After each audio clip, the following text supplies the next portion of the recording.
Hello, કેમ છો? બટાકા એટલે ઓલ ટાઈમ ફેવરિટ, ઓલ એજ ફેવરિટ, રાઈટ? અને ઓલ ક્યુઝિનમાં વપરાય એવું એક શાક નહીં પણ કંદ છે. જેમ બધાને પનીર બહુ ભાવે એ રીતે બટાકા પણ બહુ ભાવે. અને હા, બટાકાના શાકની વાત કરીએ કે રેસીપીની વાત કરીએ તો મને લાગે છે 100 તો મિનિમમ બનાવી જ શકાય, રાઈટ? તો એમાંની જ એક સરસ મજાની રીત જોઈશું.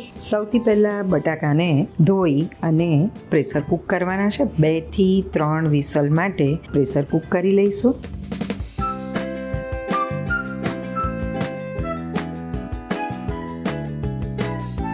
હવે આ રેસીપી માટે એક સ્પેશિયલ મસાલો તૈયાર કરીશું. ધાણા, મરી અને જીરું લઈશું. એને ખાંડણીમાં આ રીતે કરકરો પાઉન્ડેડ મસાલો જેને કહેવાય એ આ રીતે વાટી લઈશું. ત્યાર પછી ખાંડણીમાં જ આદું અને મરચાં, તમે ઈચ્છો તો લસણ પણ લઈ શકો છો, એને આ રીતે કરકરું જ પાઉન્ડ કરી લેવાનું છે. બટાકા ઠંડા થઈ જાય એટલે એને આ રીતે છોલી અને ડાઈસ કરવાના છે. ડાઈસ થોડા મોટા રાખીશું, નાના નથી કરવાના, જેથી કરી લોચા જેવું શાક ના થઈ જાય.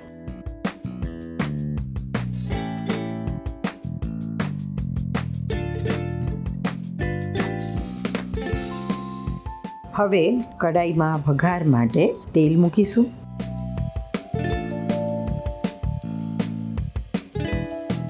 બે સૂકા લાલ મરચાં લઈશું, રાઈ, જીરું અને હિંગ. આનો વઘાર કરીશું. એની અંદર આદું અને મરચાં ઉમેરી દઈએ.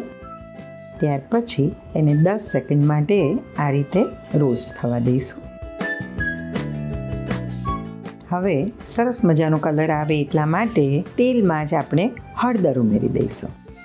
ત્યાર પછી બટાકાના જે ડાઈસ કરેલા છે મોટી સાઇઝના એ એની અંદર એડ કરી દઈએ.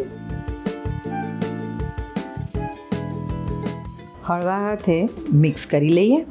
ત્યાર પછી રૂટીન મસાલા જે સબ્જીમાં આપણે વાપરતા હોઈએ છીએ એ ઉમેરીશું. કશ્મીરી લાલ મરચું, ધાણા જીરું અને ગરમ મસાલો અને સ્પેશિયલી પાઉન્ડ કરેલો ધાણા જીરું અને મરીનો ભૂકો એ ઉમેરીશું. સ્વાદ પ્રમાણે મીઠું ઉમેરીએ. ફરી એક વખત હળવા હાથે એને મિક્સ કરી લઈએ.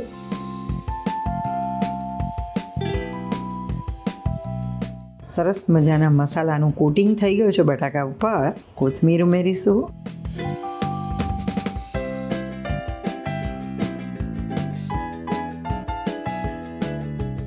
અને એટ લાસ્ટ લીંબુ અથવા તો ચપટી આમચૂર પાવડર પણ તમે ઉમેરી શકો છો.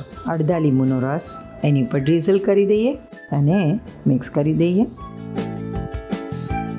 બહુ જ ટેમ્પટિંગ અને ટેસ્ટી એવું બટાકાનું ચટપટું શાક રેડી છે. પૂરી ભાજીની જેમ પૂરી સાથે સર્વ કરી શકો છો.